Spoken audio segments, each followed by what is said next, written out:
Assalamu alaikum wa rahmatullahi wa barakatuh. Chers frères et chères sœurs en islam, quand la nuit enveloppe le monde et que le silence s'installe, un moment unique s'ouvre à ceux qui cherchent la proximité d'Allah. Un moment où les âmes sincères se lèvent alors que tout dort encore. Allah est souhouté dit. Et durant une partie de la nuit, veille avec elle, la prière, en tant que surérogatoire pour toi. Il se peut que ton Seigneur te ressuscite en une position de gloire. Sourate Al-Isra 17-79. C'est un instant où les cœurs se délestent du poids de la journée, où l'esprit s'illumine et où les prières s'élèvent avec une intensité rare. Avant de commencer cette vidéo, n'oubliez pas de liker cette vidéo, car cela nous donne beaucoup de force pour continuer à partager de contenus bénéfiques. Et je vous invite à vous abonner à notre chaîne et d'activer la cloche de notification pour rester informé de nos prochaines publications sur l'inspiration islamique. Merci et bonne vidéo. Le secret de l'heure. Avant le Fajr.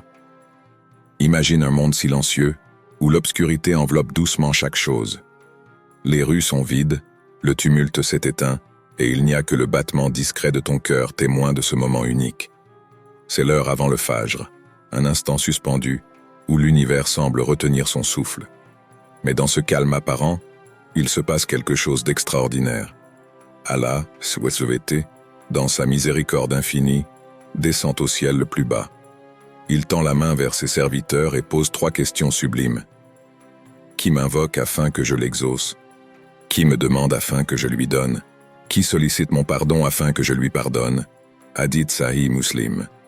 Ce n'est pas juste un appel, c'est une invitation directe du Créateur à son serviteur. Pense-y, le roi des cieux et de la terre t'attend, toi dans l'intimité de la nuit. Alors que le monde dort, il est là, prêt à écouter ta voix, aussi faible ou tremblante soit-elle. Se lever à ce moment-là, c'est plus qu'un acte d'adoration. C'est un rendez-vous divin. C'est dire à Allah, « Me voici, Ya Rab, même si mes yeux sont lourds de sommeil. Mon cœur veille pour toi. » Tu viens à lui avec tes fardeaux, tes espoirs, tes cicatrices invisibles. Tu déposes tout cela devant celui qui comprend sans que tu aies à tout expliquer. Le Coran décrit magnifiquement l'état de ceux qui saisissent ce moment béni. Ils s'arrachent de leur lit pour invoquer leur Seigneur, par crainte et par espoir, et dépensent de ce que nous leur avons attribué. Sourate As-Sajda 32-16.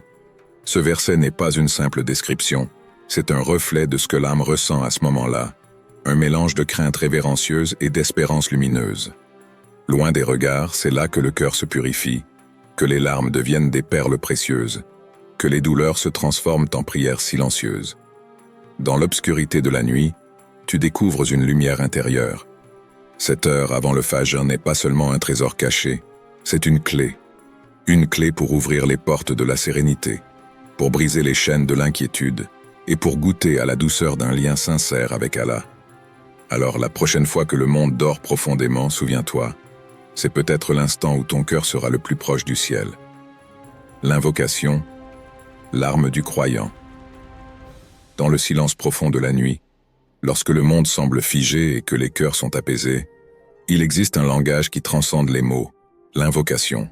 Ce n'est pas une simple récitation de phrases apprises, c'est une conversation intime, un dialogue secret entre l'âme et son Créateur. Chaque mot chuchoté, chaque soupir chargé d'émotion trouve un écho auprès de celui qui est plus proche de nous que notre veine jugulaire. Allah, ressuscité, nous rappelle avec une promesse pleine de tendresse, « Invoquez-moi, je vous exaucerai ». Sourate Ghafir 40-60. Cette déclaration n'est pas une simple invitation, c'est une garantie.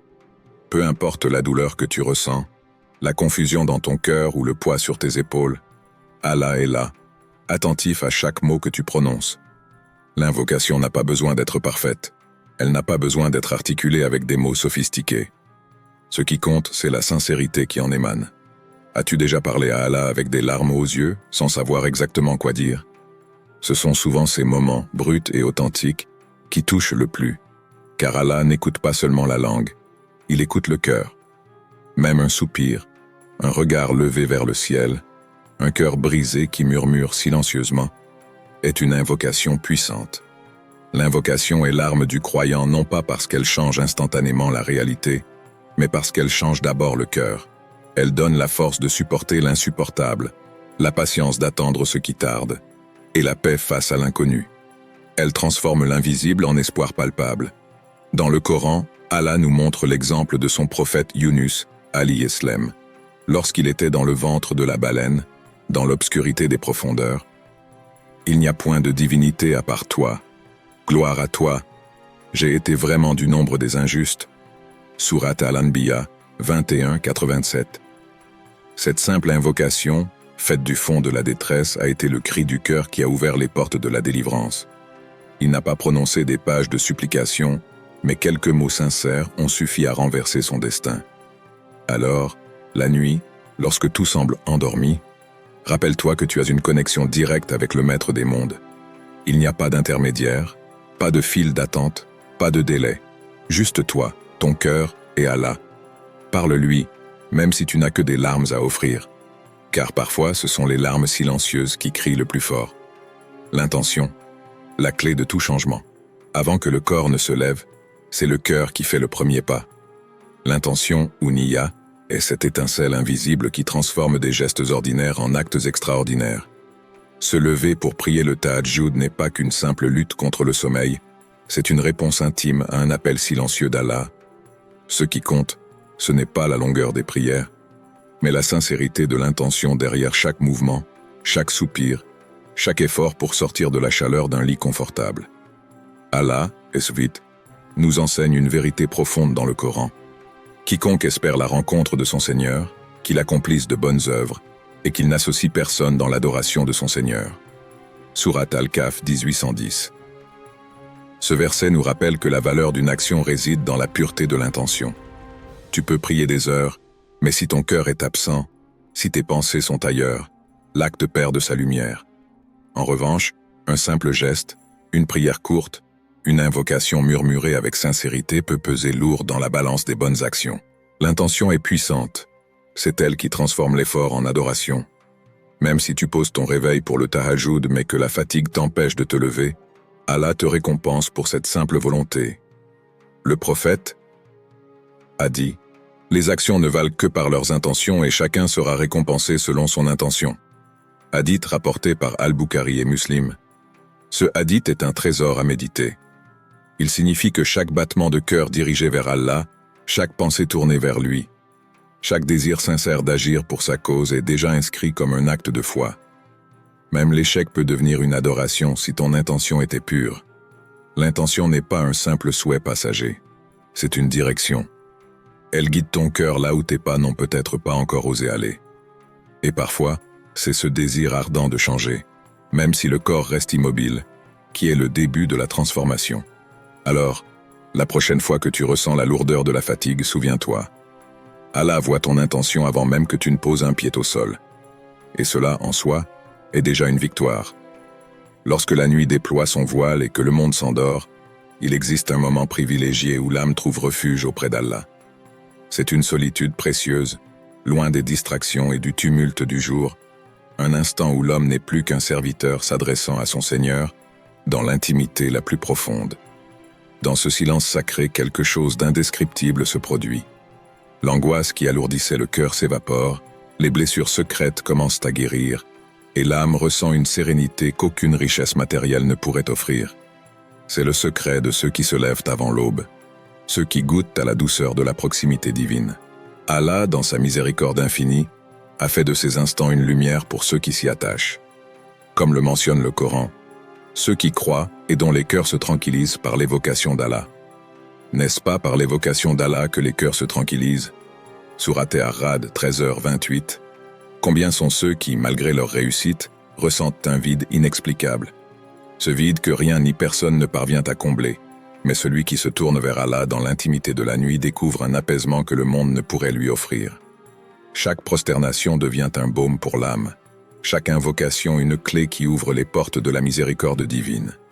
Et lorsque l'aube se lève, ses serviteurs privilégiés avancent dans la journée avec un cœur plus léger, une foi renouvelée. Ils portent en eux une force intérieure que rien ne peut ébranler. Leur regard sur la vie change, leur patience s'accroît, et leur amour pour Allah s'intensifie. Car ils ont compris que tout ce dont l'âme a besoin se trouve dans cette connexion pure et sincère avec le Très-Haut. Celui qui s'habitue à ces moments de recueillement nocturne ne peut plus s'en passer. Il devient assoiffé de cette sérénité, avide de ces instants où il se sent vivant, où son cœur bat au rythme de la foi. Et toi, as-tu déjà goûté à cette douceur? Dans l'histoire de l'islam, il existe une marque indélébile laissée par ceux qui ont fait de la prière nocturne un pilier de leur existence. Ces hommes et ces femmes, dont la piété illuminait leur cœur, avaient compris un secret que tant d'autres ignorent. La nuit cache un trésor inestimable, une clé qui ouvre les portes de la proximité avec Allah. Les compagnons du prophète, Shi, les grands savants, les pieux prédécesseurs, tous avaient en commun cet amour pour les heures silencieuses, celles où l'âme se détache du monde pour se tourner vers le Créateur. Leur foi ne se limitait pas aux discours ni aux apparences. Elle se vivait, se ressentait, s'approfondissait dans ces moments où seul Allah était témoin de leurs larmes, de leurs prières murmurées à l'abri des regards. Ibn al-Qayyim disait avec justesse « Les portes du succès s'ouvrent à ceux qui se lèvent la nuit. » Ce succès n'est pas seulement matériel, il est avant tout spirituel. Il se manifeste dans la sagesse qui habite le cœur, dans la lumière qui éclaire le visage, dans la paix qui accompagne chaque pas. Allah nous rappelle cette élévation dans le Coran. Est-ce que celui qui passe une partie de la nuit en prière, prosterné et debout, prenant garde à l'au-delà et espérant la miséricorde de son Seigneur? Sourate Az-Zumar, 39-9. Regarde comment ceux qui ont marqué l'histoire de l'islam ont trouvé leur force. Leur piété n'était pas un fardeau mais un privilège. Omar ibn al-Khattab, radiyallahu anh, pleurait dans sa prière nocturne, implorant Allah de lui accorder un cœur pur. Uthman ibn Affan, radiyallahu anh, récitait parfois toute la sourate al-Baqarah en une seule nuit. Ces hommes, pourtant responsables de vastes nations, trouvaient dans ces instants un refuge, une source intarissable de force et de clairvoyance. Qu'en est-il de nous aujourd'hui? Nous nous débattons dans les tourments de la vie, cherchant des solutions dans ce qui ne dure pas. Mais la véritable réponse a toujours été là, offerte à celui qui se lève, à celui qui se prosterne quand le monde dort encore. Peut-être est-il temps d'essayer, peut-être est-il temps de marcher sur les traces de ceux qui ont trouvé la paix dans la nuit. Ya Allah, toi qui écoutes même les murmures de nos âmes dans le silence de la nuit, accorde-nous la force de briser les chaînes du sommeil pour te retrouver dans l'obscurité illuminée par ta présence. Fais de nos nuits un refuge où nos cœurs se purifient, où nos âmes se rapprochent de toi dans l'humilité et l'amour. Remplis nos prières de sincérité, nos invocations d'espoir et nos cœurs d'une lumière qui dissipe les ténèbres du doute et de l'oubli. Accorde-nous la douceur de te sentir proche, la paix qui apaise toutes les peines, et la certitude que chaque prosternation nous élève vers toi.